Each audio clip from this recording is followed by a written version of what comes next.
2022. Tricia Hersey, the nap bishop, published her book, Rest is Resistance. In part, the book calls on us to take more naps. As part of my research for this morning's sermon, I will share that I took quite a few naps lately. Is it weird that I feel a little guilty telling you that? As if it's a mark against my character, but there it is, it's true, I take naps. For a long time, my napping habit was sporadic, occasional, but during my recovery from COVID-19, just a few years back, I began napping regularly. A few months of this, I was napping nearly every day. COVID will do that to you. With time, my penchant for naps settled into a more reasonable few times a week. Not every day, but certainly still a common event. But napping is an odd thing to talk about in our culture, as if it is a weakness or an indulgence that is unnecessary. And while I will occasionally just say, I'm going to take a nap, I am more likely to use one of the euphemisms we have, like, I'm just going to sit here for a minute. I'm just resting my eyes. I was meditating. My favorite one is a line I picked up from my mother. I'm going to lie flat for a bit. Maybe napping is becoming more acceptable in our society since the pandemic. I'm not sure. We've certainly developed a strong market for self-care in our society over recent years, although it has a tendency to slip into pampering, which is not exactly the same thing. Naps, of course, are not marketable. There's no money changing hands for a chance to nap. So our society has focused on defining self-care as the massage and the spa treatment instead. But napping is equitable because it doesn't cost anything. Everyone has access to napping. Of course, we've built up expectations or rules about who deserves naps and who does not. And we heap praise upon exhaustion and busyness and burnout as marks of status and success. Rest has been relegated to the level of luxury only the privileged can enjoy. We've created a society in which we glorify exhaustion, and some people can't afford to rest. An old Taoist story tells of a master walking along the banks of a river with a young disciple. At one point, the master stops and looks up at a gnarled old tree. The disciple waited politely, having glanced at the tree and seen that it was nothing remarkable. Still, the master continued to stare at this tree, finally saying, "Tell me about this tree." "It's an old, gnarled tree." "Indeed," the master agreed. "And what can we learn from this tree?" "I do not know, master." "This tree has grown crooked. It is not useful to the carpenter, who would have long ago cut it down for boards if it had not been so crooked. Because it was useless to people, it has been left to grow tall and old." With a twinkle in her eye, the master turned to the disciple. "We should be more useless as well." That's certainly not a message we get in our society. Be more useless. If anything, we're encouraged to be of more use. I have included Marge Piercy's excellent poem, "To Be of Use," more than once in worship over recent years. This would perhaps seem to be a contradiction on my part. Piercy saying, "The people I love the best jump into work head first," and yet this small Taoist story about the gnarled tree cautions against exactly that. I want to be with people who submerge in the task Marge Piercy writes, who go into the field to harvest and work in a row and pass the bags along. Who are not parlor generals or field deserters, but move in a common rhythm when the food must come in and the fire be put out. But the master in our small Taoist story wants to be with people who have been left alone by the machinations of humanity, left alone to grow free, even if it means growing twisted and perhaps unattractive, to be useless rather than useful. But perhaps the two perspectives are not opposite. Perhaps it's a matter of agency. I suspect the distinction is this: being useful is not the same as being used. I need to give a little extra shout out to Tricia Hersey, the Nap bishop. Hersey has been advocating for the importance of rest as a racial and social justice issue since about 2016, when she formed the Nap ministry. She's talking about rest, certainly as a spiritual practice, but also as an act of resistance, to refuse to be used by the systems that continue to exploit people, particularly people of color. Hersey wrote, "I don't want a seat at the table of the oppressor. I want a blanket and a pillow down by the ocean. I want to rest."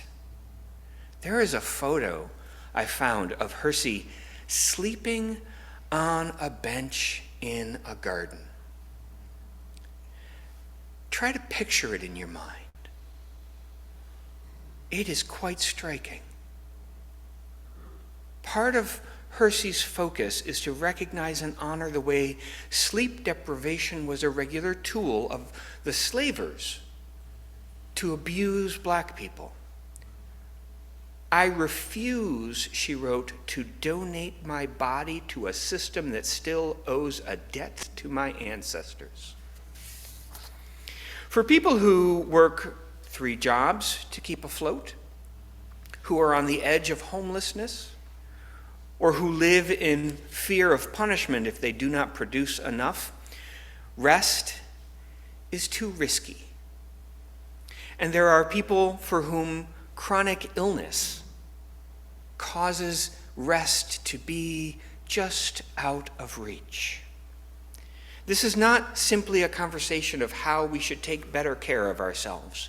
Self-help culture is not enough when the system is trying to destroy you. When you consider it from the perspective of the vulnerable, a conversation about resting shifts from an indulgency to an act of power. A part of Hersey's Nap ministry is to host Nap experiences. She hosts public, collective encounters where people nap together for 30 or 40 minutes. The news will show you protests and marches, rallies and riots, but a park full of people napping seems a little decadent, indulgent, lazy even. Angela Davies has written, "When you talk about a revolution, most people think violence, without realizing that the real content of any kind of revolutionary thrust lies in the principles and the goal that you are striving for, not in the way you reach them."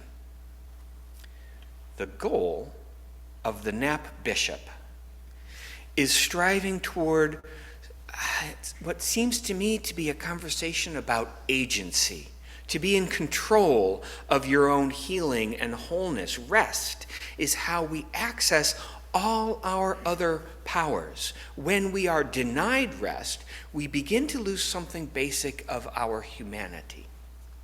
Our own Henry David Thoreau, with his Unitarian connections, similarly suggests that rest is the occupation of the wise.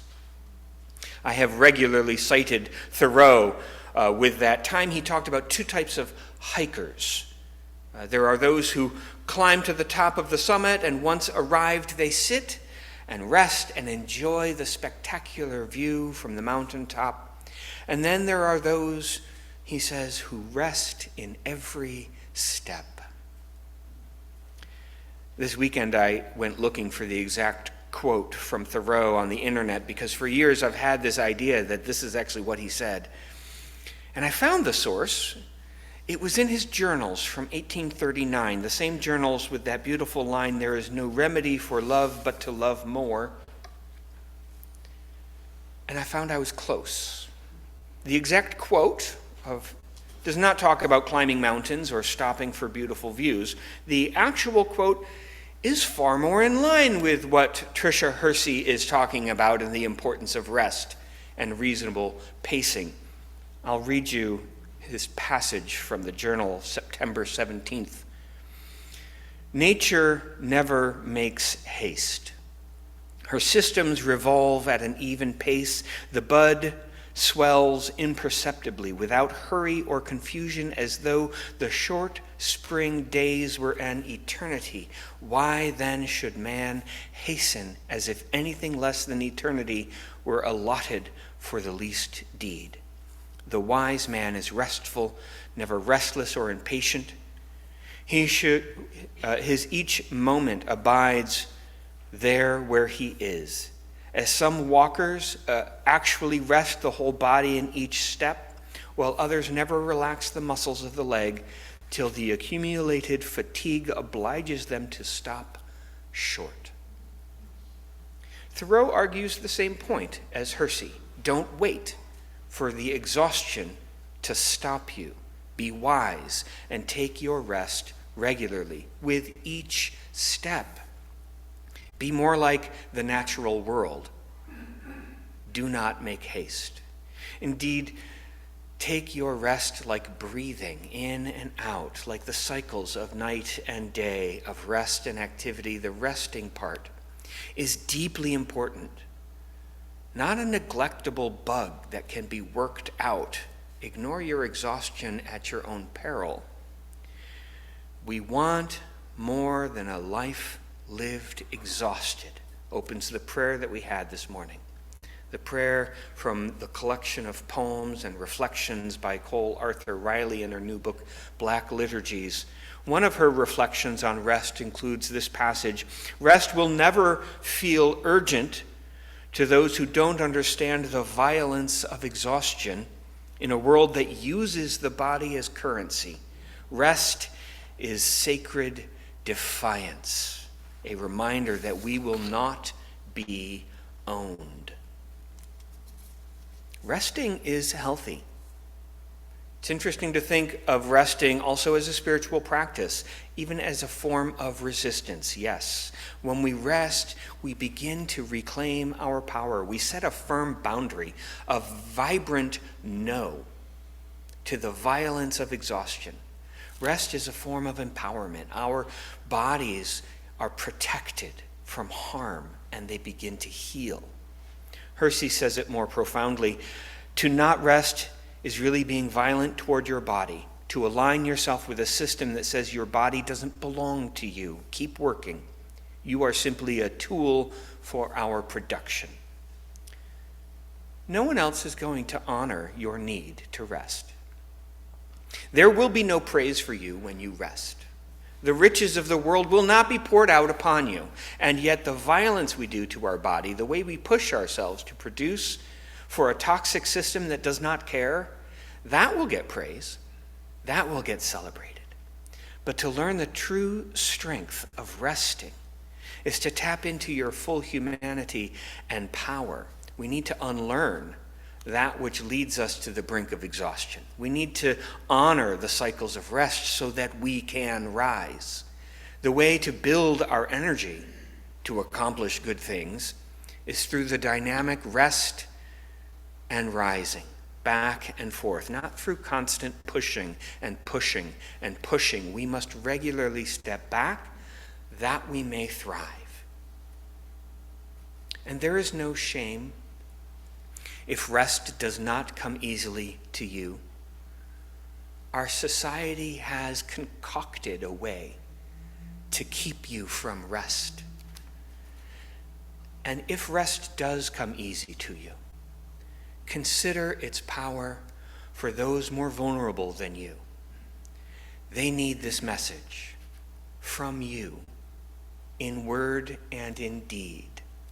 Rest as an example, and let others also.